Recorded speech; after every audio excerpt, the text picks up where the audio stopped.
My fiancé, James, and I have been together for 3 years, planning a wedding for October 2016. A few months before we met, James bought a brand new home in a newer subdivision. We recently refinanced it and added my name. Before me, James dated a woman, Britt, for about 7 months. She's never been to this current house. From what he's told me, they broke up when he decided they weren't as compatible. The breakup was rough, to the point where he and neighbors called the police when she wouldn't leave his front yard and was screaming at 10 p.m. at night. This is all from what he and his sister have told me. I don't have a reason to not believe them. I've only had a few run-ins with Britt. These have been at restaurants or just coincidences out in public. We never spoke up until now. The problem, Britt has bought a house in the same subdivision that we live in. We even share a cul-de-sac. The only reason we found out about this is from a flyer we got welcoming her to the neighborhood. Our subdivision is very community-oriented. James insists he's never told her where he lives and hasn't spoken to her since the night he called the police. We both brushed it off as a coincidence, but lately it's becoming very weird. Here's why. I work for a company that allows me to work from home 3 out of the 5 days. Our home is a ranch and my office window faces the street. I'm not sure what Britt does for a living, but she does not work during the day. From about noon until 3, she spends her time walking up and down our street. When she passes our house, she doesn't take her eyes off of it. It's almost like she can see me in the office. She'll even stop in front of our house and stretch there for about 5 minutes. Every day anyone is at home. It makes me uncomfortable to the point where I have all of our blinds closed during the day. I understand the need for exercise, but she walks for 3 hours just going up and down our street. Another issue is when either James or I are outside with the dog, she'll let her dog outside and it will come sprinting to our yard. This causes her to come and get her dog. Every time she says, "I'm sorry, we're still working on training." James and I are always polite. Normally, I would be okay with this, but James has pointed out that any other time she lets her dog out and we're not outside, she'll immediately correct him before he runs off. She never corrects him when we're outside. We've been getting ding-dong ditched a lot since she's moved in. Something that's never happened in the 4 years that James owned the house. The doorbell will ring around dinner time, between 6 and 8, and by the time anyone gets to the door, no one will be there.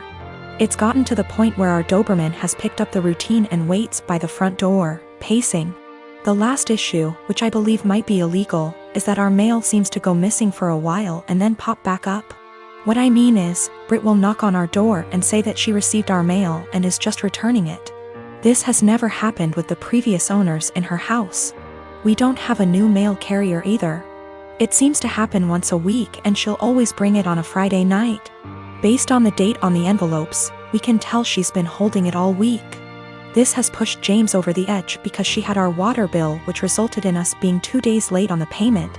James is neurotic when it comes to paying bills. Every time I have to convince him not to go over and yell at her because we haven't actually caught her taking it out of our mailbox as much as I try to monitor it. She usually gets 2 days worth of mail because those are the days I'm not working from home. The other days I get it right away. I'm not sure what to do at this point. I don't want to piss her off by confronting her, but how can I get her to stop? She's making us nervous and I feel uncomfortable in my own yard most of the time because I know she is watching. I know this sounds strange, but I'm not sure if I can legally do anything about it. I don't have anything against her, it's just becoming an annoyance. My sister Anna is special need. She has severe autism, and while she is verbal, most of her communication is physical, like sign language due to her social discomfort. She does speak around family though and has pretty bad cognitive skills. She can't comprehend boundaries and lives with our parents so they can best watch her. I am getting married in 3 months. We planned a simple wedding and reception at my fiancé Michael's parents' barn and farm. Since it's all gonna be DIY and we aren't planning anything too expensive, we can do things pretty quickly since flowers, food and decor will be provided by his family.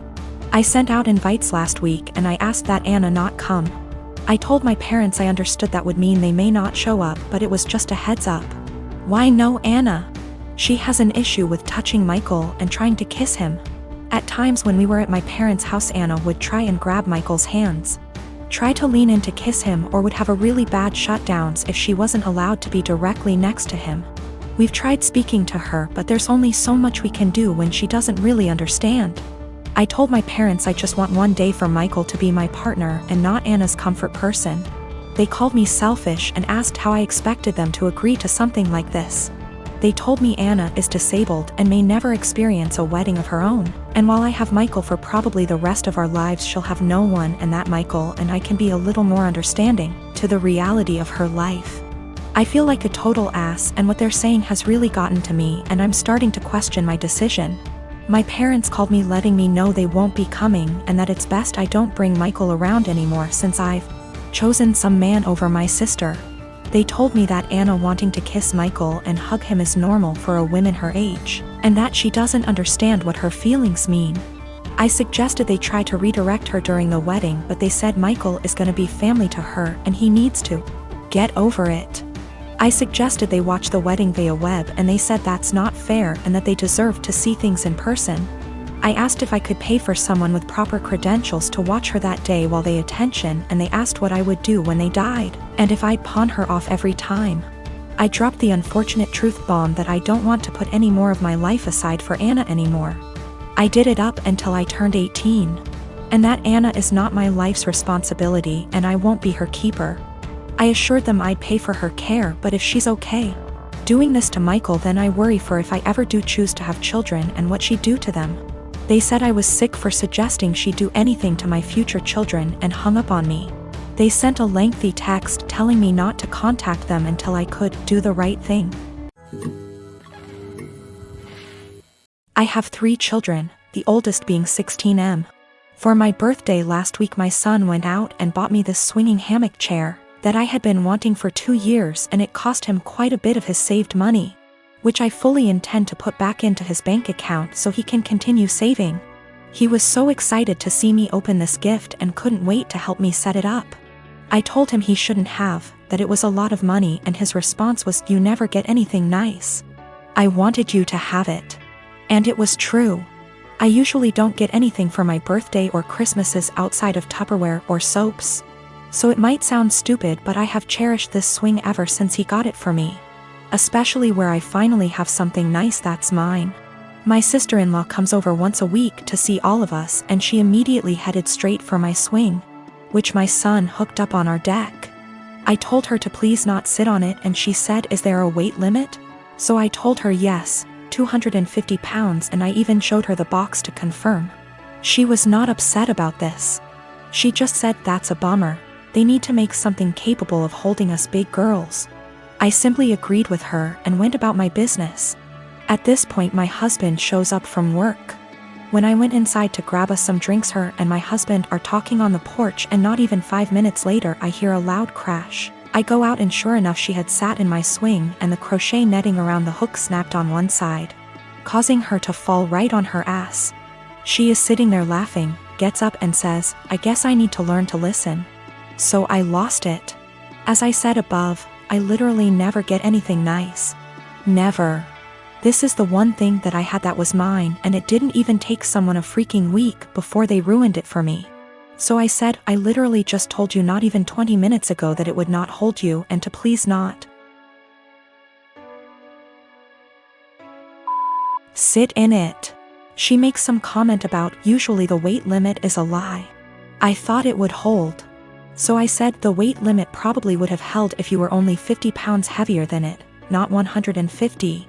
She is 420-ish lbs because she is one of those girls who eat food on camera for money, and she absolutely loves her weight. But regardless, instead of apologizing or offering to compensate me for my destroyed item, she has resorted to saying I'm a shitbag for making her feel like her weight is a problem and my husband is on her side.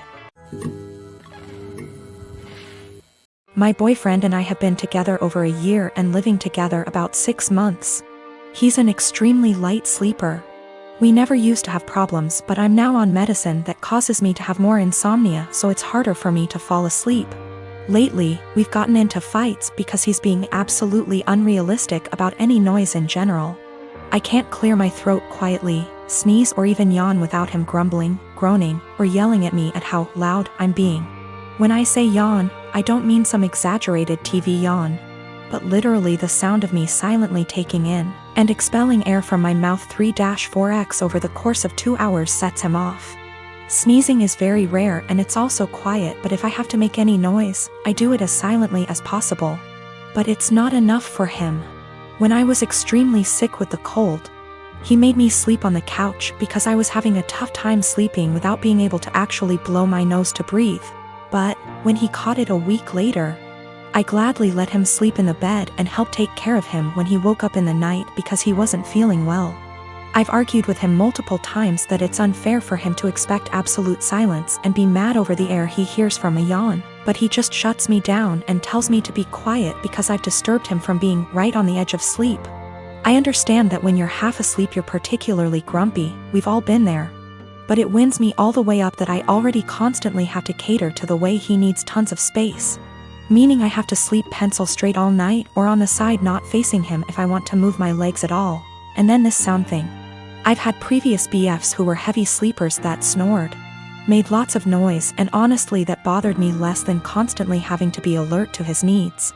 He says that earplugs don't work and he only likes to hear the fan, so white noise is out of the question. I don't want to go downstairs because then I'll just stay up, and I don't want to keep taking melatonin every night, but I'm this close to not renewing our lease together next year if things don't change. It also makes me feel like if we got married and had kids he'd just expect me to be up all the time dealing with the baby, so he can sleep, or complaining about his sleep, or if one of us was to have a chronic sickness that we'd have to sleep in different bedrooms, because of how selfish he is.